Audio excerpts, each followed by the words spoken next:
বাবুনগর মাদ্রাসা এটা বাংলাদেশের অন্য সাধারণ 10টি মাদ্রাসার মধ্যে একটি মাদ্রাসা নয়। এটা বিশাল বড় এক বিপ্লবের সূতিকাগার। এখান থেকে বহু বিপ্লবের সূচনা, এখান থেকে জাতির ঈমান আমলের প্রহরা যেভাবে হয়ে থাকে সেটা খুবই বিরল একটি ব্যাপার।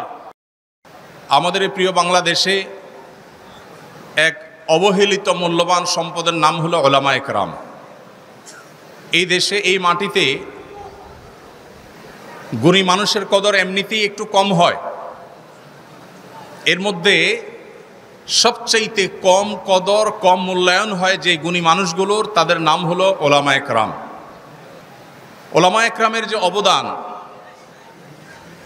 এই সমাজ, এই দেশ, এই মাটি ও মানুষের প্রতি, সেটাকে এই সমাজে কখনো শ্রদ্ধার সাথে, কৃতজ্ঞতার সাথে খুব বেশি একটা স্মরণ করতে আমরা দেখি না। এটা হলো আমাদের দেশের দুর্ভাগ্যজনক বাস্তবতা। অথচ সারা দেশে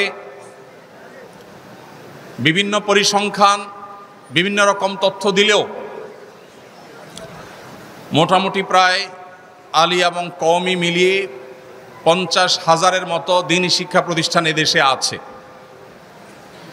এদেশের মানুষের জ্ঞান অর্জন করবার যে চাহিদা আছে, প্রয়োজন আছে, তা বিপুল সংখ্যক মানুষের সেই চাহিদা পূরণ করে থাকে এই সমস্ত দ্বীনি শিক্ষা প্রতিষ্ঠান। এই সমস্ত মাদ্রাসায় কত ছাত্র পড়াশোনা করে, কত শিক্ষার্থী আছে, এর এক্সাক্ট হিসাব বা পরিসংখ্যান কারো কাছে না থাকলেও বিভিন্ন পরিসংখ্যানকে আমলে নিলে, পর্যালোচনা করলে দেখা যায় প্রায় 4 থেকে 5 মিলিয়ন, 40 থেকে 50 লক্ষ মানুষ কম বেশি এই দ্বীনি মাদ্রাসাসমূহ থেকে দ্বীনের জ্ঞান আহরণ করে থাকে এবং সমাজের প্রতি তারা নানাবিধ দায়িত্ব পালন করে থাকে।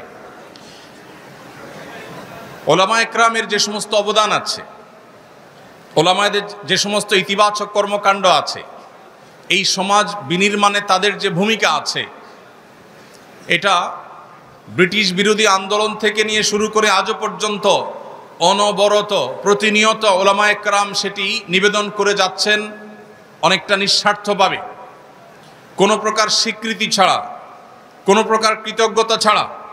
সে 1824 থেকে 31-এর তিতুমিরের বাঁশের কেল্লার সংগ্রাম, 1919 থেকে 24-এর খেলাফত আন্দোলন, কিংবা তার আগে পরে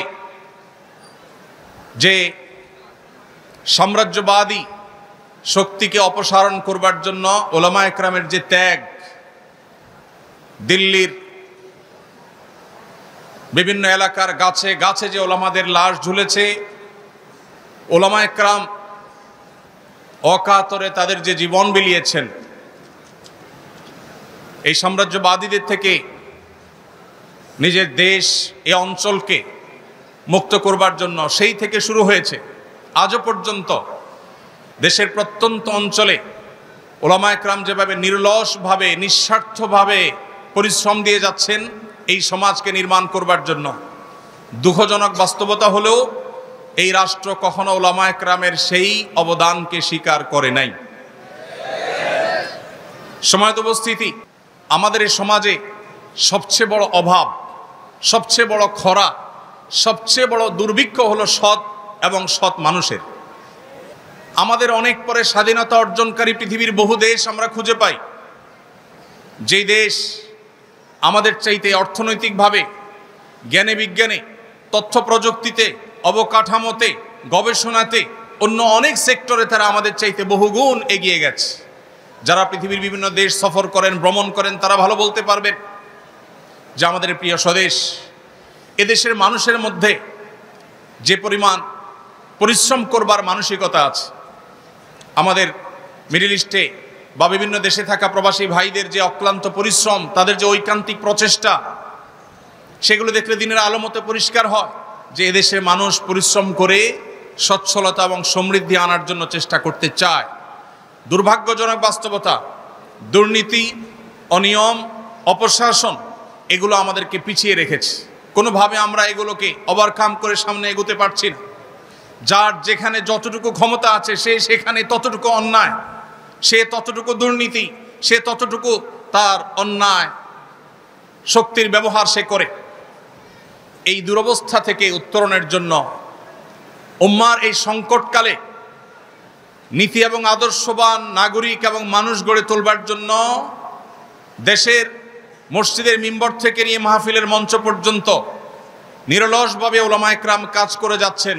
আজ বহু বছর বহু যুগ ধরে প্রতিটা মাহফিলে, জুমার প্রতিটি মিম্বরে, মিডিয়ায় উলামা একরামের প্রতিটি কথায়, বক্তব্যে, প্রতিটি লেখনীতে, প্রতিটি প্রচেষ্টায় তারা সবসময় চেষ্টা করেন কিভাবে এদেশের মানুষকে আল্লাহভীরু করা যায়, মুত্তাকি করা যায়, পরহেজগার করা যায়, তাদের আকীদাকে বিশুদ্ধ করা যায়, তারা আম্বিয়া আলাইহিস সালামের আদর্শের অনুসারী হতে পারে, তারা কিভাবে সাহাবা একরামের আদর্শের অনুসারী হতে পারে, যেই সাহাবা একরাম আহলুস সুন্নাহ ওয়াল জামাআতের কাছে সঠিকতার সবচেয়ে বড় মাপকাঠি। নবী সাল্লাল্লাহু আলাইহি সাল্লামের পর কোরআন এবং হাদিসকে বুঝবার জন্য যাদের বুঝ আমাদের জন্য সবচেয়ে বড় মেয়ার এবং মাপকাঠি, সেই সাহাবা একরামের পথে, সুন্দরের পথে, ন্যায়ের পথে, সততার পথে, নিষ্ঠার পথে এদেশে মানুষকে আনবার জন্য মাহফিলগুলোতে, মিম্বরগুলোতে, মাদ্রাসাগুলোতে, বিভিন্ন দ্বীনি প্রতিষ্ঠানগুলোতে উলামা একরাম কাজ করে চলেছেন। ভাইরা আমার, আমাদের দেশে আইন শৃঙ্খলা পরিস্থিতি যতটা স্বাভাবিক আছে, যতটুকুন ভালো আছে, এই ভালো থাকার পেছনে আমাদের আইন শৃঙ্খলা রক্ষাকারী বাহিনী, আমাদের প্রশাসনের দায়িত্বশীল ব্যক্তিবর্গ, তাদের যেমন ভূমিকা আছে, ঠিক তাদের পাশাপাশি প্যারালালি অনেক বড় ভূমিকা পালন করছেন এদেশে উলামা একরাম। উলামা একরামের বক্তব্য, তাদের ওয়াজ নসিহা শুনে বহু চোর চুরি থেকে তওবা করে, বহু ব্যভিচারী ব্যভিচারের পথ ছেড়ে শুদ্ধতা এবং পবিত্রতার পথে আসে, বহুত হারামখোর হারামের পথ ছেড়ে হালালের পথে আসে, বহু মানুষের অধিকার নষ্টকারী মানুষের অধিকার নষ্ট করার পথ থেকে তওবা করে আল্লাহর পথে ফিরে আসে। অজস্র তওবাকারী, অগণিত তওবাকারী গোটা দেশের প্রান্তে প্রান্তে ছড়িয়ে আছে, যারা হয় মিম্বরের আলোচনা থেকে, কিংবা মাহফিলের বক্তব্য থেকে, কিংবা উলামাদের আলোচনা থেকে, কোনো দ্বীনি মাদ্রাসা থেকে, কোনো আলেমের সোহবত বা সাহচর্য থেকে, কোনো আল্লাহওয়ালার সান্নিধ্য থেকে তারা হয়তো নিজেকে আত্মশুদ্ধির পথে এনেছেন, সংশোধনের পথে এনেছেন। এরকম হাজার লাখো অবদান আছে। উলামা একরামের বক্তব্য শুনে কোনো মানুষ খারাপ পথে গিয়েছে, ভুল পথে গিয়েছে, এমন একটি নজির পাওয়া যাবে না। সম্মানিত ভাইরা আমার, উলামা একরামের এই যে অবদান, এই অবদান যুগ যুগ ধরে এদেশে মানুষ যদি শুকরিয়া আদায় করে, তাহলে এই অবদানের প্রকৃত স্বীকৃতি এবং তার প্রকৃত কৃতজ্ঞতা আদায় করা সম্ভব হবে না। প্রিয় ভাইরা আমার, স্বার্থপরতার এই সমাজে, স্বার্থান্ধতার এই যুগে উলামা একরাম যার যার মতো অত্যন্ত নীরবে নিবৃতে দেশের বিভিন্ন প্রান্তে থেকে তারা মানুষকে হেদায়েতের আলো ছড়িয়ে বেড়ান, তারা মানুষকে সুন্দরের পথে আনেন, তারা মানুষকে শুদ্ধতার পথে আহ্বান করেন। উলামা একরামের অনেক বড় একটা অবদানের জায়গা হলো তারা সুশৃঙ্খল নাগরিক গড়বার জন্য বিশাল বড়, বিরাট বড় ভূমিকা পালন করছেন। এদেশের প্রায় 40 থেকে 50 হাজার যে মাদ্রাসা আছে, কওমি আলিয়া মিলিয়ে যে এই বিপুল সংখ্যক মাদ্রাসা আছে, এর মধ্যে 40 থেকে 50 লক্ষ শিক্ষার্থী, এর বেশিরভাগই আবাসিক মাদ্রাসাগুলোতে তারা বেড়ে ওঠেন।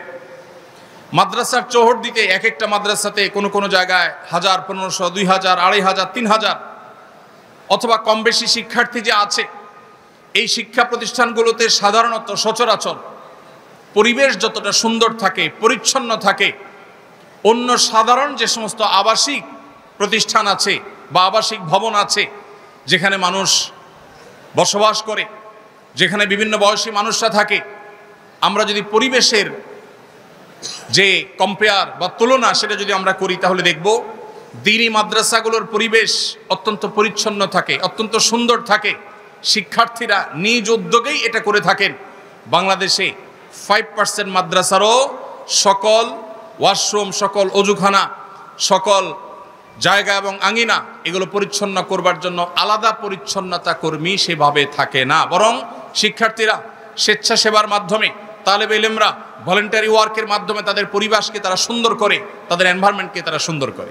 ভাইরা আমার, এত শত মাদ্রাসা, এত লক্ষ লক্ষ ছাত্র, অথচ এই সমস্ত মাদ্রাসাগুলোতে আজও পর্যন্ত কোনো নিজেদের মধ্যে দাঙ্গা হাঙ্গামা লেগে অনেক মানুষ মারা গেছে, বহু মানুষ হতাহত হয়েছে, এরকম একটি ঘটনা আজও পর্যন্ত দেখা যায় না। যেখানে তরুণদের বসবাস, যাদের শরীরে টকবগে রক্ত প্রবাহমান, তাদেরকে কোরআন এবং হাদিসের মাধ্যমে, কোরআন এবং হাদিসের যে অনুপ্রেরণা ইন্সপিরেশন আছে তার মাধ্যমে এদেশে ওলামায়ে কেরাম তাদেরকে যোগ্য সুশৃঙ্খল নাগরিক শান্তিকামী মানুষ হিসেবে গড়ে তুলছে। যার কারণে আমাদের থানাগুলোতে যত অপরাধমূলক মামলা হয়ে থাকে এর হয়তো 5% মামলাও এদেশে ওলামায়ে কেরাম দিনদার মানুষদের নামে সচরাচর হয় না, কেউ দেখাতে পারবে না। এভাবে একটা সমাজকে বিনির্মাণ করবার জন্য ওলামায়ে কেরাম যেভাবে দিন রাত কাজ করে যাচ্ছে, সেই তুলনায় এই রাষ্ট্র কখনো আলেমদের সেই অবদানের স্বীকৃতি দেয় নাই।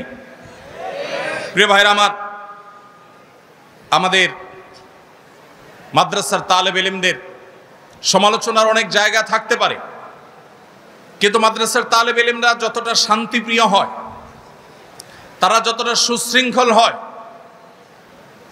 সেটা মাদ্রাসার আভ্যন্তরীণ যে পরিবেশ আছে, লক্ষ লক্ষ শিক্ষার্থীরা হাজার হাজার মাদ্রাসায় তারা যে শান্তিপূর্ণভাবে বসবাস করে, এখনো পর্যন্ত, ভবিষ্যতে কি হবে আল্লাহ ভালো জানে, এখনো পর্যন্ত যে শান্তিপূর্ণ পরিবেশ এখানে বিরাজমান, অন্য সাধারণ শিক্ষা ব্যবস্থা সেটা কল্পনাও করা যায় না। সম্মানিত ভাইরা, কয়েক লক্ষ ইয়েতিম মাদ্রাসাগুলোতে তারা লালিত পালিত হয়ে থাকে। এই যে কয়েক লক্ষ, কোন কোন হিসাব অনুযায়ী 2, কোন কোন হিসাব অনুযায়ী 3 লক্ষ ইয়েতিম সারা দেশে বিভিন্ন মাদ্রাসাগুলোতে তারা আশ্রয় নেয়, তারা সেখানে বেড়ে ওঠে। যেখানে আমাদের দেশে পিতৃপরিচয়হীন কিংবা মা বাবা মারা গেছেন, অসহায় হয়ে গেছে, এই ধরনের অনেক ছোট ছোট সন্তানরা তারা হয়তো পথশিশু হিসাবে বেড়ে ওঠে। তারা পর্যাপ্ত শিশু হিসাবে তাদের যে অধিকার আছে সে অধিকারটুকু তারা পায় না। শিক্ষা তো দূরের কথা, নিয়মতান্ত্রিকভাবে একটু খাবার, একটু ভালো বাসস্থানের ব্যবস্থা তাদের হয় না। আপনি ঢাকা শহরে, চট্টগ্রাম শহরে, বড় বড় শহরগুলোতে গেলে দেখবেন বিভিন্ন ফুটপাতে, গুরুত্বপূর্ণ পাবলিক প্লেসগুলোতে অসংখ্য অগণিত পথশিশুরা তারা শুয়ে আছে, তাদের দেখভাল করবার কেউ নেই। এই শিশুদের অনেকেই হয়তোবা তারা অনেকেই অনেক খারাপ মানুষের হাত ধরে ধীরে ধীরে অপরাধ জগতে চলে যাচ্ছে। কেউ হয়তো চুরি ছিনতাইকারের দিকে চলে যাচ্ছে, কেউ হয়তো সঠিক দিশার অভাবে নানা ভুল পথে পা বাড়াচ্ছে, কেউ হয়তো মাদকের বিস্তার, মাদকের বিক্রি, বিপণন, মাদকের মার্কেটিং, সরবরাহ, এরকম চেইনের মধ্যে তারা নিজেদের অজান্তে হয়তো ঢুকে পড়ছে। তাদেরকে অসাধু চক্র নানাভাবে ব্যবহার করছে। বস্তিতে বেড়ে ওঠা অনেক ছোট ছোট কোমলমতি শিশুরা তারা এভাবে ধ্বংস হচ্ছে। এদেশের মাদ্রাসাগুলো, বিশেষ করে কওমি মাদ্রাসাগুলো, ইয়েতিমদের লালন পালন করবার যে দায়িত্ব নিয়েছে, এই দায়িত্ব যদি ওলামায়ে কেরাম না নিতেন, এই ইয়েতিমদের যদি দায়িত্বভার গ্রহণ করার এই বিষয়টি ওলামায়ে কেরাম দেখভাল না করতেন, তাহলে হয়তো এদের অনেকেই অন্য সব পথশিশুদের মতো তারা ভুল পথে চলে যেত। দেশের আইনশৃঙ্খলা রক্ষা, আইনশৃঙ্খলা পরিস্থিতি অবনতি হতো, নানাবিধ অসুবিধা তৈরি হতো। ওলামায়ে কেরামের এই যে নীরবে নিবৃতে এই যে লক্ষ লক্ষ ইয়েতিম লালন পালন, তাদের খাবার দাবার, তাদের বাসস্থান শুধু নয়, তাদেরকে দেশের সবচেয়ে দামি, সবচেয়ে ভালো মানুষ, সবচেয়ে আদর্শবান নাগরিক হিসাবে গড়ে তুলবার জন্য, সৎ মানুষ হিসাবে, নিষ্ঠাবান মানুষ হিসাবে, আল্লাহবিরা মুত্তাকি মানুষ হিসাবে গড়ে তুলবার জন্য যেভাবে ওলামায়ে কেরাম কাজ করছেন, মাদ্রাসাগুলো কাজ করছে, দুঃখজনক হলেও সত্য, তাদের সেই কাজের কোনো মূল্যায়ন, কোনো স্বীকৃতি আজও পর্যন্ত এই রাষ্ট্র অথবা রাষ্ট্রকে যারা ধারণ করে তারা কখনো আজও পর্যন্ত দেয়নি। সম্মানিত ভাইরা, ওলামায়ে কেরাম সামাজিক কুসংস্কারের বিরুদ্ধে যে সংগ্রাম চালাচ্ছে, ধর্মের নামে অধর্ম কিংবা মানুষকে ভুল ভ্রান্ত আকীদা বিশ্বাস থেকে ফিরিয়ে এনে ইসলামের শুদ্ধ সঠিক চিন্তাধারার উপরে, সহি এবং বিশুদ্ধ আকীদার উপরে উঠাবার জন্য ওলামায়ে কেরাম যে পরিশ্রম করছেন, এর জন্য সাধারণ মানুষ কোনো চাঁদা তাদের দেয় না। তারা আল্লাহর খাতিরে, নবীদের যে চেতনা ছিল ইন আজরিয়া ইল্লা আলাল্লাহ, সেই চেতনায় উজ্জীবিত হয়ে তারা নির্লসভাবে এদেশের মানুষকে কুসংস্কার থেকে মুক্ত করবার জন্য কাজ করে যাচ্ছেন। বহু কুসংস্কার আছে, সামাজিক কুসংস্কার, যেই কুসংস্কারগুলো এই সমাজ থেকে ঝেঁটিয়ে বিদায় করেছেন মূলত ওলামায়ে কেরাম। আমাদের এই দেশে এক সময় যৌতুকের যে করাল গ্রাস, যৌতুকের যে ভয়াবহ থাবা, যৌতুকের যে কুসংস্কার, এটা আমাদের পার্শ্ববর্তী দেশ কিংবা আমাদের অন্য ধর্মাবলম্বী যারা অনেকের মধ্যে হয়তো এই জাতীয় কুসংস্কার আছে, সেটি তাদের সংস্রবে থাকার ফলে কিংবা আরও নানা কারণে আমাদের সমাজে যেভাবে ঝেঁকে বসেছিল, আজ আমাদের দেশে শহর তো বটেই, গ্রাম থেকে গ্রামাঞ্চলে পর্যন্ত যৌতুক আস্তে আস্তে দূর হয়ে যাচ্ছে আলহামদুলিল্লাহ। এই যে যৌতুককে জাদুঘরে পাঠানোর যে ভূমিকা, সবচেয়ে বড় ভূমিকা পালন করেছে ওলামায়ে কেরাম। সমাজে আরো বহু অপরাধ আছে, যে অপরাধগুলো দূর করবার জন্য বা কমিয়ে আনবার জন্য আমাদের দেশের বিভিন্ন বিভাগ, বিভিন্ন সেক্টর, বিভিন্ন বাহিনী, বিভিন্ন জায়গা থেকে বিভিন্ন দায়িত্বশীল ব্যক্তিবর্গ, দায়িত্বশীল প্রতিষ্ঠানগুলো কাজ করছে। কিন্তু যৌতুক যে আমাদের সমাজ থেকে বিদায় হতে চলেছে, যৌতুক যে একটা ঘৃণার বিষয়ে পরিণত হয়েছে, যৌতুক দেওয়া নেওয়াকে সামাজিকভাবে যে অত্যন্ত খারাপ জিনিস মনে করা হয়, এই মনে করার পেছনে, এই ন্যারেটিভ বয়ান দাঁড় করাবার পেছনে একচ্ছত্র এবং একক অবদান শুধুই ওলামায়ে কেরামের। এরকম অগণিত এরকম বহু কুসংস্কার এই সমাজ থেকে ঝেঁটে বিদায় করেছেন ওলামায়ে কেরাম। কিন্তু ওলামায়ে কেরামের সে সমস্ত অবদানের তেমন কোনো স্বীকৃতি আপনি কখনো শুনতে পাবেন না। প্রিয় ভাইরা আমার, দ্বীনি শিক্ষা প্রতিষ্ঠানগুলো, মসজিদ মাদ্রাসাগুলোর মাধ্যমে মধ্যপ্রাচ্য এবং পৃথিবীর বিভিন্ন প্রান্ত থেকে বিভিন্ন মানুষজনকে ওলামায়ে কেরাম বিভিন্ন সময় দাওয়াত দিয়ে আনেন। অনেক ব্যবসায়ী, অনেক দানবীর, অনেক আল্লাহ ভীরু, তারা আল্লাহর খাতিরে এদেশে আসেন। অজস্র অগণিত তারা টিউবওয়েল, তারা মসজিদ মাদ্রাসা, তারা অবকাঠামো, কালভার্ট, অনেক ক্ষেত্রে তারা অবদান রেখেছেন। কি পরিমাণ টাকা শুধুমাত্র বাহির থেকে এই দেশে এনেছেন ওলামায়ে কেরাম, সেটার হিসেব, প্রকৃত হিসেব কেউ আজও পর্যন্ত করেছে বলে আমার জানা নেই। কোনো পরিসংখ্যান, কোনো গবেষণা আজও পর্যন্ত ওলামায়ে কেরামের সে অবদানকে তুলে আনতে পারেনি। যদি আনা হয়, আমার বিশ্বাস চোখ কপালে উঠার মতো একটি বিষয় হবে এটি, যে পরিমাণ বিদেশি মুদ্রা বা যে পরিমাণ বিদেশি দান ওলামায়ে কেরাম এদেশে এনেছেন, এদেশের কাজে বিভিন্ন এনজিওগুলো, ইসলাম বিরোধী অপশক্তিগুলো, পশ্চিমাদের বিভিন্ন এজেন্টরা, তারাও বিদেশ থেকে ফান্ড আনে। কিন্তু সেই ফান্ড, সে সমস্ত তহবিল এদেশে মানুষের চিন্তা, চেতনা, বিশ্বাস, ঈমান, শিক্ষা, সংস্কৃতি, কৃষ্টি, কালচার, এগুলোর বিরুদ্ধে পশ্চিমা সংস্কৃতিকে আরোপ করবার জন্য, চাপিয়ে দেওয়ার জন্য, প্রতিষ্ঠিত করবার জন্য সে সমস্ত তহবিল তারা এনে থাকে, ব্যবহার করে থাকে। কিন্তু ওলামায়ে কেরাম যে সমস্ত তহবিল আনেন, সেগুলো এনে তারা এদেশে ইয়েতিমদের লালন পালন করেন, মসজিদ মাদ্রাসা গড়ে তোলেন, সেখান থেকে সৎ যোগ্য নাগরিক গড়ে তোলার চেষ্টা করেন। আমাদের এই দেশকে যদি সমৃদ্ধ করতে হয়, এ দেশকে যদি সচ্ছল করতে হয়, এ দেশকে যদি বিশ্বের দরবারে মাথা উঁচু করে দাঁড় করাতে হয়, তাহলে শুধুমাত্র যোগ্যতা যথেষ্ট নয়। একদিকে তাদের যোগ্যতা যেমন লাগবে, অপরদিকে নাগরিকদেরকে সৎ মানুষ হিসেবে গড়ে তুলতে হবে। যতদিন অসততা, দুর্নীতি, অপশাসন এবং অনিয়ম এগুলোকে আমরা জাদুঘরে পাঠাতে না পারবো, যতদিন মানুষগুলোকে প্রকৃত মানুষ হিসেবে আমরা পরিণত করতে না পারবো, মুসলমানদেরকে সত্যিকারের মুসলমান বানাতে না পারবো, যতদিন আল্লাহ ভীরু মানুষ হিসেবে গড়ে তুলতে না পারবো, ওলামায়ে কেরামের ওয়াজ ও নসিহতের মাধ্যমে, তাদের সমাজ সংস্কারের মাধ্যমে, তাদের তাজদীদি কর্মকাণ্ডের মাধ্যমে, তাদের নানামুখী কর্মসূচির মাধ্যমে তারা যতদিন পর্যন্ত মানুষকে সৎ হিসাবে গড়ে তুলতে না পারবেন, ততদিন পর্যন্ত এই দেশ কখনো সমৃদ্ধ হবে না। প্রিয় ভাইরা আমার, এই জন্য ওলামায়ে কেরামের এই সমস্ত অবদানকে স্বীকার করতে হবে। আমরা সেগুলোকে শ্রদ্ধা ভরে স্বীকৃতি দিতে হবে, কৃতজ্ঞতা জানাতে হবে। তাদের অবদান, তাদের যে সমস্ত কর্মকাণ্ড, পজিটিভ এবং ইতিবাচক যে সমস্ত ভূমিকা এই সমাজের জন্য, এই মাটির জন্য, এই দেশের জন্য, সেটা বলে শেষ করা যাবে না। প্রিয় ভাইরা আমার, আমরা দেখেছি বিভিন্ন সময় দেশের ক্রান্তিকালে সবার আগে ওলামায়ে কেরামের নেতৃত্বে সাধারণ মানুষ ঝাঁপিয়ে পড়েন। ওলামায়ে কেরামের অক্লান্ত পরিশ্রম থাকে, অনেক অবদান থাকে, সেগুলোকে অনেক মিডিয়া আছে উল্লেখ করতে পর্যন্ত তারা কার্পণ্য করে। এক শ্রেণী মানুষ আছে যারা ওলামায়ে কেরামের কোনো পজিটিভ কর্মকাণ্ড খুঁজে পায় না। অথচ বাস্তবতা হলো, ওলামায়ে কেরাম যেখানে বাহির থেকে দানবীরদেরকে দেশে এনে দেশকে সমৃদ্ধ করার চেষ্টা করে, এর বিপরীতে ওলামাদের সমালোচনাকারী যারা আছে তারা অনেকে দেশের সম্পদ দেশের বাহিরে পাচার করে বেগম পাড়ায় তারা বাড়ি ঘর গড়ে তোলে।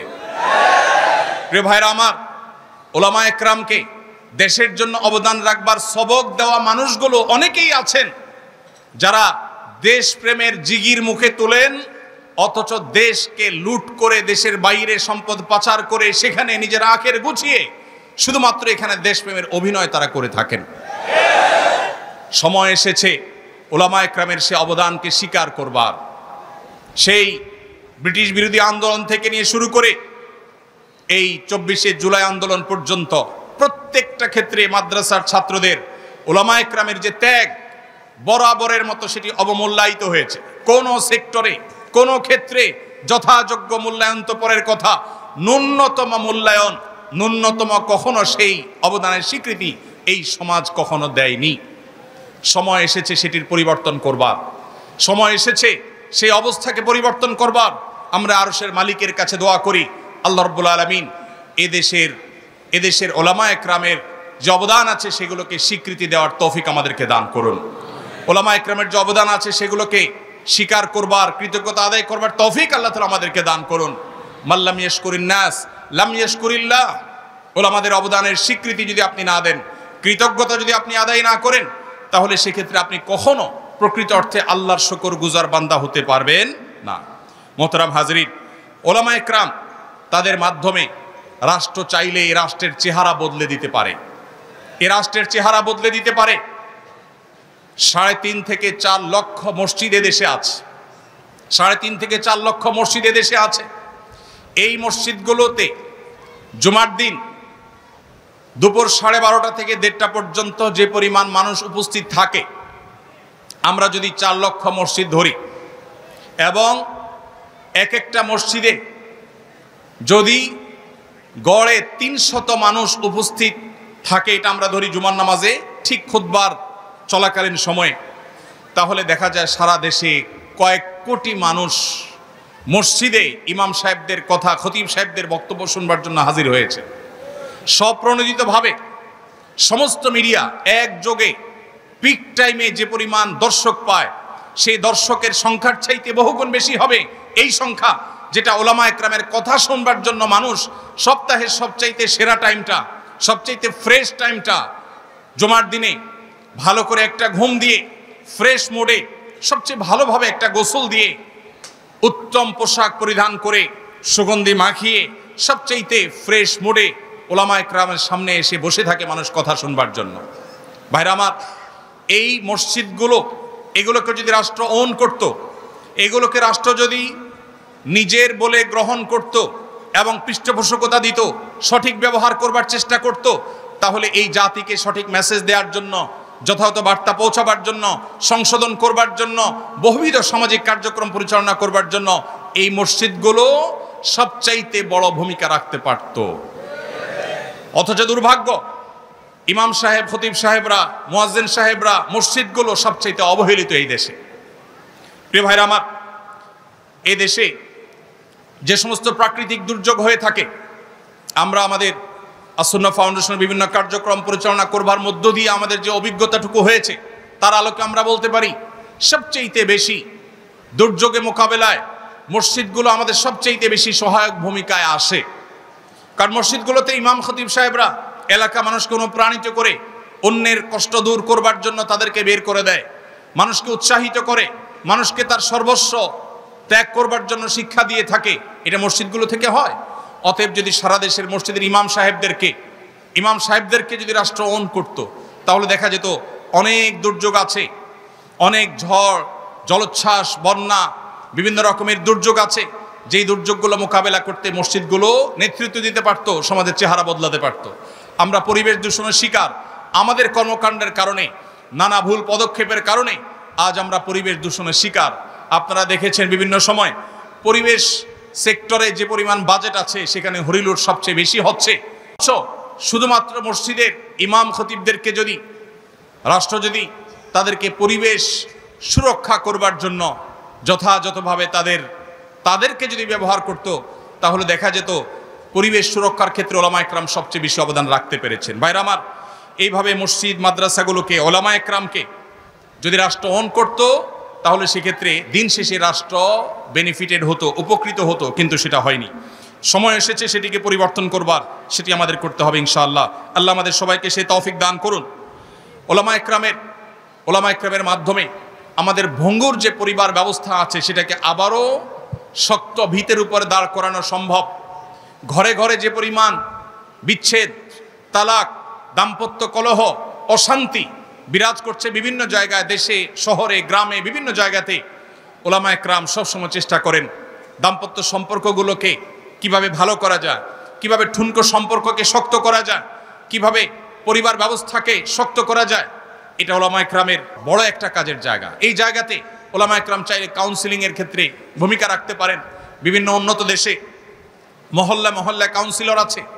আজ যে পরিমাণ দিন থেকে দূরে সরার ফলে, কোরআন এবং হাদিস থেকে দূরে সরে যাওয়ার কারণে আমাদের মধ্যে ডিপ্রেশন, ফ্রাস্ট্রেশন, যে পরিমাণ আমাদের মধ্যে হতাশা, বিষণ্ণতা এগুলো বাড়ছে, যে পরিমাণ আত্মহত্যা করার প্রবণতা বাড়ছে বিশেষ করে তরুণদের মধ্যেও, ওলামা একরামকে যদি কাউন্সিলিংয়ের জন্য যোগ্য করে তোলা হতো, তাদেরকে যদি এর জন্য দায়িত্ব দেওয়া হতো, তাদের মাধ্যমে যদি সমাজকে এভাবে উপকৃত হওয়ার সুযোগ করে দেওয়া হতো, আমার বিশ্বাস তাহলে সেক্ষেত্রে দিন শেষে এদেশে মানুষ উপকৃত হতো। বাইরে আমার ওলামা একরাম তারা নিজে থেকে অনেক উদ্যোগ নিতে পারেন। এখানে যে সমস্ত তালেবুল ইলম ভাইরা আছেন, আমার আপনাদের উদ্দেশ্যে বলতে চাই, এই সমাজের সাধারণ মানুষ অত্যন্ত ধর্মভীরু, অত্যন্ত দিন প্রেমিক। এদেশে মানুষের পালস অনেকে বুঝতে ভুল করেছেন। যারাই ভুল করেছেন তারাই তার মাসুল দিয়েছেন। এদেশের প্রত্যেকটা মানুষ ধর্মপ্রাণ। অতএব এদেশের মানুষের মধ্যে যে পরিমাণ হেদায়েতের জন্য চাওয়া আছে, তাদের যে প্রত্যাশা আছে, আকাঙ্ক্ষা আছে, পিপাসা আছে, সেটি মিটাবার জন্য সেরকম উপযুক্ত দায়ী, সেরকম উপযুক্ত আলেমের আজ বড় অভাব। আপনাদেরকে সে অভাব পূরণ করতে হবে। তার জন্য আপনাদের নিজেদেরকে উপযুক্ত করতে হবে, যোগ্য হিসাবে গড়ে তুলতে হবে, সেরকম মুখলেস, সেরকম নিষ্ঠাবান, সেরকম দরদি দায়ী হিসাবে গড়ে তুলতে হবে নিজেদেরকে। এবং একই সাথে নিজেদেরকে দক্ষ দায়ী হিসাবে গড়ে তুলতে হবে। সময়কে রিড করা জানতে হবে।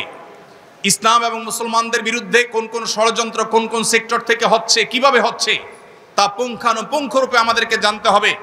আমরা সেই নবীর উম্মত, যেই নবী সাল্লাল্লাহু আলাইহি সাল্লাম সম্পর্কে সিরাত ইবনে হিশাম আব্দুল্লাহ ইবনে আব্বাস রাদিয়াল্লাহু তাআলা আনহুমা থেকে একটি হাদিস বর্ণনা করেছে যে নবীজি সাল্লাল্লাহু আলাইহি সাল্লাম যখন কোনো কওমের মুখোমুখি হতে যেতেন, তার আগে তাদের সম্পর্কে পরিপূর্ণ তথ্য তিনি নিয়ে নিতেন। আমরা যে সমাজকে সংশোধন করতে চাই, যে সমাজে আমরা আল্লাহমুখিতার এই দাওয়াতকে ছড়িয়ে দিতে চাই, যে সমাজকে আমরা দুর্নীতি মুক্ত করতে চাই, যে সমাজকে আমরা সৎ করতে চাই, নীতিবান করতে চাই, আদর্শবান করতে চাই, সেই সমাজকে জানতে হবে এই সমাজের রন্ধ্রে রন্ধ্রে কোথায় কোন ইসলাম বিরোধী অপশক্তি বসে আছে, কিভাবে তারা কাজ করছে, কখনো আমাদের শিক্ষানীতিতে, কখনো আমাদের অন্যান্য সেক্টরে তারা কিভাবে বিষ প্রয়োগ করছে, এমনকি স্বাস্থ্যনীতিতে পর্যন্ত বিষ প্রয়োগ করছে। আমাদের তরুণদেরকে, আমাদের কিশোরদেরকে, আমাদের শিশুদেরকে, আমাদের মা বোনদেরকে, আমাদের মহিলাদেরকে, বিভিন্ন সেক্টরের মানুষদেরকে কিভাবে তারা টার্গেট করছে, কিভাবে লক্ষ্যবস্তুতে পরিণত করছে, কিভাবে এদেশে বিবাহ বহির্ভূত হারাম সম্পর্ককে নরমালাইজ করার জন্য কাজ করেছে এবং অনেকখানি তারা সফল হয়ে গেছে, কিভাবে সমকামিতাকে তারা নরমালাইজ করবার জন্য এখন কাজ করছে, নানান শব্দের মার পেছে, নানান স্লোগানের মার পেছে, নানা পরিভাষার মার পেছে, তারা কিভাবে সেটাকে সমাজের রন্ধ্রে রন্ধ্রে প্রবেশ করিয়ে দিচ্ছে। এ সম্পর্কে আমাদেরকে সজাগ হতে হবে, সচেতন হতে হবে। পশ্চিমা সভ্যতার চোখে চোখ রেখে কথা বলবার জন্য পশ্চিমা সভ্যতাকে মন্থন করতে হবে, অধ্যয়ন করতে হবে, পড়তে হবে, প্রত্যেকটি বাদ মতবাদ সম্পর্কে আপনাকে জানতে হবে, সময় সচেতন হতে হবে। প্রয়োজন আপনাকে ইংরেজি ভাষা শিখতে হবে, বাংলা ভাষা আপনাকে শুদ্ধ উচ্চারণ, প্রমিত উচ্চারণ করা শিখতে হবে। আপনাকে কোরআন এবং হাদিসের নলেজের পাশাপাশি জাগতিক নলেজ পর্যাপ্ত পরিমাণ অর্জন করতে হবে। তাহলে ইনশাআল্লাহ আপনি জাতির নেতৃত্বের আসনে আসতে পারবেন, এই জাতির সংশোধনের কাজে আপনি ভূমিকা রাখতে পারবেন। আমি আবারও বলছি, চেয়ে আছে গোটা দেশের মানুষ। আজ কলেজ বিশ্ববিদ্যালয়গুলোর দিকে তাকালে দেখা যায় তরুণদের মধ্যে কিভাবে ইসলামের প্রতি জাগরণ ঘটেছে। জুলাই আন্দোলনে আমরা লক্ষ্য করেছি কিভাবে স্কুল কলেজ পড়ুয়া আমার তরুণ বন্ধুরা তারা মাঠে ময়দানে, তারা রাস্তায় দাঁড়িয়ে জামাতের সাথে সালাত আদায় করেছেন, তারা কিভাবে আল্লাহু আকবার ধ্বনি উচ্চারণ করেছেন, কিভাবে তারা তাদের ধার্মিকতা, তাদের দিনদারিতা, তাদের ঈমানকে প্রকাশ করেছেন, তাদের কর্মকাণ্ডের মধ্য দিয়ে সেটি প্রকাশ করেছে, সেটি ফুটে উঠেছে। আজ এই জাতির বিপুল অংশ, বিশেষ করে উদীয়মান তরুণদের বড় অংশ তারা ইসলামের ছায়াতলে এসেছে বা আসার জন্য অপেক্ষমান আছে। আর যারা এখনো আসেনি তারা পশ্চিমা সভ্যতার যে অপশক্তি আছে সেটার ছোবলে থাবায় তারা আজ ধুকে ধুকে মরছে। পারিবারিকভাবে তারা অনেকে অশান্তিতে মরছেন, অনেকে দাম্পত্য কলহে ভুগছেন, অনেকে বিভিন্ন রকমের মানসিক যন্ত্রণায় ভুগছেন, ডিপ্রেশনে, ফ্রাস্ট্রেশনে ভুগছেন, হতাশায় ভুগছেন, আত্মহত্যার পথে পা বাড়াচ্ছেন, ভুল পথে চলে যাচ্ছেন।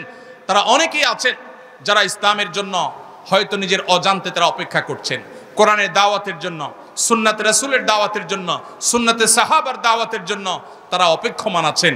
তাদের সেই পিপাসা নিবারণ করবার জন্য আজ বড় বেশি দরকার এক ঝাঁক তরুণ সেরকম আলেমের। আমি সৈয়দ আবুল হাসান আলী আন-নদভী রাহিমাহুল্লাহর সেই মায়ের দোয়ার কথা স্মরণ করতে চাই। তিনি শৈশবে তার মা সম্পর্কে তিনি তার এক বইয়ে, মেরি আম্মা নামক বইয়ে লিখেছেন যে শৈশবে তার মা জায়নামাজে বসে দোয়া করতেন, আয় আল্লাহ এক সে হাজারোं কি জরুরত পুরি ফরমা। সময় এসেছে এখন সেই হুবহু সেই দোয়া করবার। আয় আল্লাহ আমাদের এই দেশের জন্য, এই মুসলিম মিল্লাতের জন্য, আমাদের মাদ্রাসার তালেব ইলমদের এক একজনকে এমন যোগ্য করে দিন, এমন প্রভাবশালী করে দিন, এমন মুত্তাকি করে দেন, এমন মুখলিস বানিয়ে দিন, এমন বুক ভরা দরদওয়ালা বানিয়ে দিন যে এক একজন হাজার হাজার মানুষের কাজ করতে পারে। প্রিয় ভাইরা আমার, আমাদেরকে নিজেদেরকে গড়ে তুলতে হবে। এই সমাজকে পরিবর্তন করবার জন্য আমাদেরকে নিজেদেরকে যোগ্য করে তুলতে হবে, আমাদের সে ভূমিকা রাখতে হবে। এর জন্য দরকার হলো বুক ভরা ব্যথা। বুক ভরা ব্যথা নবী করিম সাল্লাল্লাহু আলাইহি ওয়াসাল্লাম তিনি তার এক হাদিসে তিনি বলেছেন, আপনারা জানেন কি যে তোমরা যখন জাহান্নামে পতিত হওয়ার জন্য পতঙ্গের মতো, পতঙ্গ যেরকম আগুন কিংবা বিদ্যুতের লাইটের উপর ঝাঁপিয়ে পড়ে পড়ে নিজেকে শেষ করে দেয়, তোমরা নিজেদেরকে পাপের দিকে, জাহান্নামের দিকে সেভাবে যখন ধাবিত করো, ওয়ানা আখিযুম বিহুজাজিকুম মিনান নার, আমি তোমাদেরকে জাহান্নাম থেকে বাঁচাবার জন্য তোমাদের কোমর ধরে টানার মতো চেষ্টা করি। আজ সেই নবী আলাইহিস সালামের মতো নবীওয়ালা সেই দরদ, সেই ব্যথা, সেই বেদনা বুকে ধারণ করে আজ আমরা মানুষকে দাওয়াত দিতে হবে কোরআন এবং হাদিসের পথে, কোরআন এবং সুন্নাহর পথে, বিশুদ্ধ আকীদার পথে। নবী আলাইহিস সালাম, আম্বিয়া আলাইহিস সালামের যে নিষ্পাপত্য, সাহাবায়ে কেরামের যে সততা নিষ্ঠা, তাদের যে সত্যবাদিতা এবং সঠিকতার মাপকাঠি হওয়ার দাওয়াত, কোরআন এবং সুন্নাহর সার্বিক দাওয়াত আমরা যে মানুষের দ্বারে দ্বারে পৌঁছাতে হবে। আমরা যে দেশের মানুষের যে আইডেন্টিটি পরিবর্তন করে দেওয়া হয়েছে, আজ মুসলমানের সন্তান নিজেকে পরিচয় দেয় তার পেশা দিয়া। মুসলমানের সন্তান আজ ক্যারিয়ারিস্টিক হয়ে গেছে অনেক ক্ষেত্রে। তার যে আসল আইডেন্টিটি, তার রবের সাথে যে সম্পর্ক, তার পালনকর্তার সাথে যে পরিচয়, দিন শেষে তার সবচেয়ে বড় পরিচয় যে সে আব্দ, সে গোলাম, সে দাস মহামনিবের, মহামালিকের, সেই জিনিসটি আজ এদেশে মানুষ ভুলে গেছে। পশ্চিমা সভ্যতা, পশ্চিমা সংস্কৃতির থাবায় সেটা ভুলিয়ে দেওয়া হয়েছে। কখনো শিক্ষার নামে, কখনো উন্নয়নের নামে, কখনো নানা নামে আমাদের ভাই বোনদেরকে যখন ইসলাম থেকে অনেকটা দূরে সরিয়ে দেওয়া হচ্ছে, তারা নামে মাত্র মুসলমান হচ্ছে।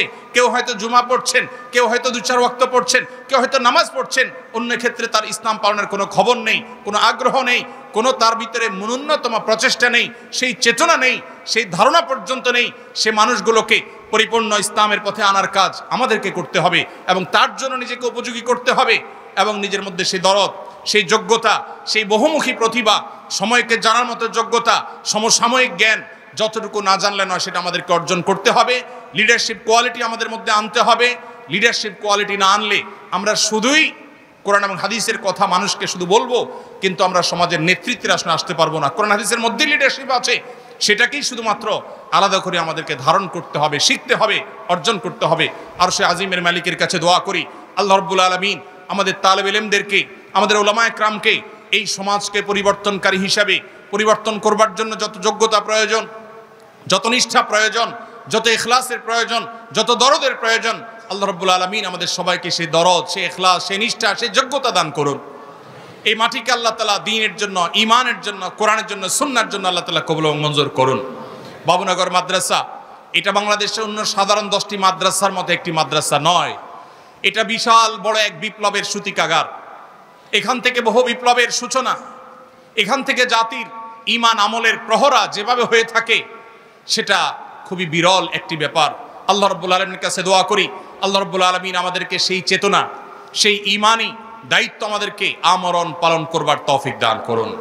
দ্বীনি প্রতিষ্ঠানগুলো, উলামায়ে কেরামের যে অবদান, সেটাকে এই সমাজ, এই জাতিকে আল্লাহ তাআলা পরিপূর্ণভাবে স্বীকৃতি দেওয়ার, কৃতজ্ঞতা আদায় করার, ওলামায়ে কেরাম তাদের সবটুকুন দেওয়ার সুযোগ যেন লাভ করেন, সেই তৌফিক আমাদের সবাইকে আল্লাহ তাআলা দান করুন।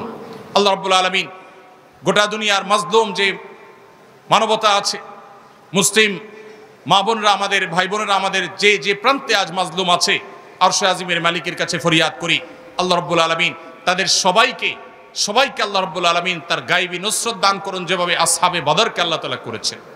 আল্লাহ রাব্বুল আলামিনের কাছে কায়মনা বাক্যে দোয়া করি, আল্লাহ তাআলা এই মাহফিলকে, এই জলসাকে কবুল এবং মঞ্জুর করুন, আমাদেরকে কোরআন এবং সুন্নাহর অনুসারী হওয়ার তৌফিক দান করুন, আল্লাহ রাসূল সাল্লাল্লাহু আলাইহি ওয়াসাল্লাম সাহাবায়ে কেরামের অনুসারী হওয়ার তৌফিক দান করুন। আমাদের সবাইকে ইত্তেবায়ে সুন্নাহ, সুন্নাতে রাসূল এবং সুন্নাতে সাহাবার পরিপূর্ণ ইত্তেবা এবং অনুকরণ করার তৌফিক দান করুন। আমি আবারও শুকরিয়া জানাচ্ছি আমাদের সম্মানিত মুরব্বিয়ানে আযমের প্রতি, যারা আমাকে কিছু কথা বলবার সুযোগ করে দিয়েছেন, যাদের বদান্যতার কারণে, তাদের হোসনে জনার কারণে আমি হয়তো কিছু কথা বলবার সুযোগ পেয়েছি। ইন আসাবতু ফামিনাল্লাহ, যদি আমি সঠিক কিছু বলে থাকি সেটি আল্লাহর তরফ থেকে, ওয়া ইন আখতাতু ফামিন্নী ওয়া মিনাশ শাইতান, যদি ভুল কিছু করে থাকি, বলে থাকি, সেটি শয়তান বা আমার তরফ থেকে। পরিশেষে আমি আমাদের বিশেষ করে তালেব ইলম ভাইদেরকে বলতে চাই, আস-সুন্নাহ ফাউন্ডেশন সারা বাংলাদেশে যেভাবে কাজ করেছে, এই এলাকাতে ফটিকছড়ি থানাতে, নাজিরহাটে আশেপাশে বিভিন্ন জায়গায় আস-সুন্নাহ ফাউন্ডেশনের কাজ এখনো চলমান আছে আলহামদুলিল্লাহ। শুধুমাত্র আপনাদের এই থানাতে বন্যায় গৃহহারাদের যে পরিমাণ ঘর আস-সুন্নাহ ফাউন্ডেশন বানিয়ে দিয়েছে, সেগুলো ইনশাআল্লাহ আমরা আগামী কয়েকদিনের মধ্যে হয়তো চাবি হস্তান্তর করব মালিকদের কাছে। এভাবে সারা দেশের প্রত্যেকটা সেক্টরে আমরা কাজ করছি। আমার তালেব ইলম ভাইদেরকে আমি বলতে চাই, এই দেশে আমাদের মা বোনরা কেউ যদি জুলুমের শিকার হন, তাদেরকে মুক্ত করবার দায়িত্ব কি আমাদের না বামদের? কিন্তু আমরা সেই দায়িত্ব কতটা পালন করি? এদেশের শিশুরা যদি নিগৃহীত হয়, শিশুদের অধিকার যদি নষ্ট হয়, তাহলে সেক্ষেত্রে সেই অধিকার আদায় করবার দায়িত্ব কি আমাদের নাকি বামদের? কিন্তু আমাদের শিশু অধিকার প্রতিষ্ঠার সংগঠন কয়টা আছে? এদেশে মানুষের দুর্যোগে দুর্বিপাকে সবার আগে ঝাঁপিয়ে পড়ে সবচেয়ে বেশি ভূমিকা রাখার দায়িত্ব কর্তব্য আমাদের। এদেশের সাধারণ মানুষ ধর্মপ্রাণ, তারা ওলামাদেরকে যতটা বিশ্বাস করেন, ওলামাদেরকে যতটা ভালোবাসেন, আলেমদের প্রতি যতটা আস্থা রাখেন, এদেশের কোন সেক্টরের মানুষের প্রতি তার সিকি ভাগও আস্থা রাখেন না। এটা বিভিন্ন সময় আমরা দেখেছি, যখন আমাদের বার্মা থেকে মাজলুম মা বোনরা এদেশে আশ্রয় নিয়েছে। দেশের প্রতিটি অঞ্চল থেকে ওলামায়ে কেরাম, মসজিদের ইমাম খতিবদের নেতৃত্বে মানুষ ঝাঁপিয়ে পড়েছে সেই আগত মেহমানদের মেহমানদারি করবার জন্য, সে আগত মেহমানদের কষ্ট লাঘব করবার জন্য। দুর্ভাগ্যজনক বাস্তবতা হলো, ওলামায়ে কেরাম যখন কঠিন সময়ে সবার আগে হাল ধরেছেন, এরপর একটা সময় ওলামাদের অনেককে সেখান থেকে বিতাড়ন করা হয়েছে। সেগুলো বিভিন্ন এনজিওরা দখল করেছে, তাদের মতো সেখানে নানা কর্মকাণ্ড তারা পরিচালনা করছে। ধর্মান্তকরণ থেকে নিয়ে এমন কোনো কর্মকাণ্ড খুব কম আছে যে কর্মকাণ্ড সেখানে পরিচালনা অনেকে করছে না। সমকামিতার বিস্তার পর্যন্ত সেখানে আজ ঘটানো হচ্ছে, অথচ ওলামায়ে কেরাম নির্লসভাবে সে কাজটা শুরু করেছেন। ঠিক একইভাবে আমাদের এই সমাজে শ্রমিক ভাইয়েরা যদি কখনো বিপদে পড়েন, তারা যদি কখনো কষ্টে পড়েন, আমাদের মিম্বরগুলোতে কথা বলতে হবে, তাদের পাশে আমাদেরকে দাঁড়াতে হবে, যে কোনো মাজলুমদের পাশে আমাদের দাঁড়াতে হবে। আমরা তো সেই রাসূলের উম্মত, যে রাসূল সাল্লাল্লাহু আলাইহি সাল্লাম বলেছেন, উনসুর আখাকা জালিমান আও মাজলুমা, তোমার ভাইয়ের সাহায্য তুমি করো, তিনি জালেম হোক আর মাজলুম হোক। সাহাবীরা প্রশ্ন করলেন, হে আল্লাহর রাসূল, কেউ যখন জালিম হয়, কেউ যখন মাজলুম হয়, তাকে সাহায্য করার অর্থ তো বোঝা যায় তাকে জুলুম থেকে রক্ষা করবার জন্য ভূমিকা রাখার মাধ্যমে তার সাহায্য করা হয়। কিন্তু কেউ যখন জালিম হয়, এই জালেম এবং অত্যাচারীকে আবার কিভাবে সাহায্য করা হবে? নবী আলাইহিস সালাম বলেছেন, অত্যাচারী বা জালেমকে সাহায্য করার মানে হলো অত্যাচারী ব্যক্তির অত্যাচারকে থামানো, তার অত্যাচার থেকে তাকে নিবারণ করা, নিবৃত করার চেষ্টা করা। এটাই হলো তার প্রতি সাহায্য করা।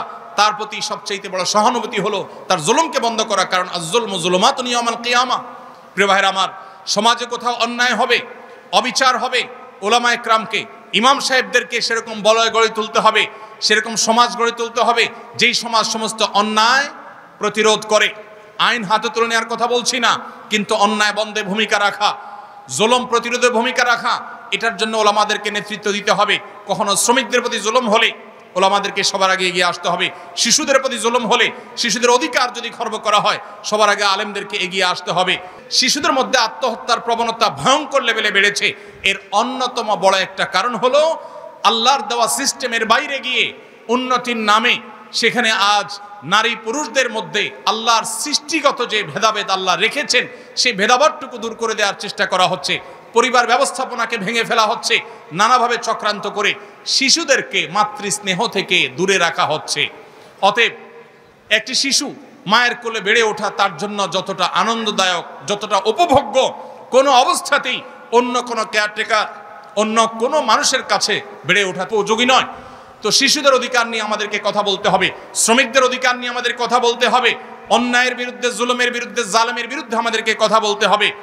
বিদেশি অপশক্তিগুলোর যে সমস্ত ষড়যন্ত্র আছে এগুলোর বিরুদ্ধে আমাদেরকে ভূমিকা রাখতে হবে, শুধু কথা বললে চলবে না, আমাদেরকে কাজ করতে হবে, সমাজ বিনির্মাণে কাজ করতে হবে, সমাজ সেবা কাজ করতে হবে। একজন আদর্শ মসজিদের ইমাম যদি চান তার মসজিদের এলাকা, তার মসজিদের চৌহদ্দির মধ্যে তিনি অগণিত সেবামূলক কাজ করতে পারেন, সামাজিক কাজ করতে পারেন, সমাজের চেহারা বদলে দিতে পারেন। মসজিদের ধনীদের লিস্ট যেরকম আছে, তালিকা যেরকম আছে, গরিবদের তালিকা রাখতে পারেন। গরিবদের অভাব মোচনের জন্য গরিবদের সাথে, ধনীদের সাথে গরিবদেরকে ভাগ বন্টন করে দিতে পারেন, যাতে করে গরিবরা ধনীদের থেকে উপকৃত হতে পারে। আশেপাশের যে সমস্ত পরিবেশ বিপর্যয়ের শিকার হচ্ছে সেই পরিবেশগুলোকে উন্নত করতে পারেন। পরিবেশকে ভালো করবার জন্য ওলামা একরাম তরুণদেরকে নেতৃত্ব দিয়ে অনেক কিছু করতে পারেন। আমরা বহু আলেমদেরকে দেখেছি দেশে, আলহামদুলিল্লাহ, অনেক ওলামা একরাম তারা বিভিন্ন ক্ষেত্রে, বিভিন্ন জায়গায়, মসজিদে শুধুমাত্র মিম্বর থেকে নেতৃত্ব দিয়ে যুবক এবং তরুণদেরকে নিয়ে এলাকার চেহারা তারা পরিবর্তন করেছেন। আমরা আজ সে কাজ করবার সময় এসেছে, সে কাজ আমাদেরকে করতে হবে। আমরা দোয়া করি আল্লাহ রাব্বুল আলামিন আমাদেরকে সেরকম বহুমুখী যোগ্যতা অর্জন করবার তৌফিক দান করুন। আপনারা যারা তরুণরা আছেন, বিশেষ করে তালেবুল ইলমরা আছেন, যারা অনেকে হয়তো একটি সুপ্ত প্রশ্ন আপনাদের মনে আছে, কিভাবে আমরা আস-সুন্নাহ ফাউন্ডেশনের মতো দাতব্য প্রতিষ্ঠান গড়ে তুলতে পারি। আমি আপনাদেরকে বলতে চাই, এ ধরনের প্রতিষ্ঠান করবার জন্য আমরা মনে করি সবচেয়ে বেশি প্রয়োজন টাকার, অথচ এটা হলো আমাদের সবচেয়ে বড় ভুল। আমাদের সবচেয়ে বেশি প্রয়োজন হলো ঐকান্তিক প্রচেষ্টার এবং সিরিয়াসনেসের। আমরা যদি সেটা যথাযথভাবে করতে পারি, ইখলাস এবং নিষ্ঠার সাথে, যেই কাজ করতে টাকা লাগবে না সেই সেবার কাজটা আপনি শুরু করে দেন। এলাকায় একটা রাস্তা ভাঙা আছে, কয়েকজন যুবককে নিয়ে আপনি সেই রাস্তাটা মেরামত করার কাজে লেগে যান। এলাকার কোথাও ময়লা পড়ে আছে, সেই ময়লা যথাস্থানে নিয়ে ফেলে মাটিতে পুঁতে কিংবা আগুনে পুড়িয়ে এলাকাটাকে আপনি পরিবেশকে দূষণমুক্ত করেন। এটার জন্য আপনার টাকার প্রয়োজন হবে না। বহু মানুষ হয়তো কষ্টে আছে, একটু শারীরিক পরিশ্রম দিয়ে তার কষ্ট আপনি দূর করতে পারেন, এটার জন্য টাকার প্রয়োজন হবে না।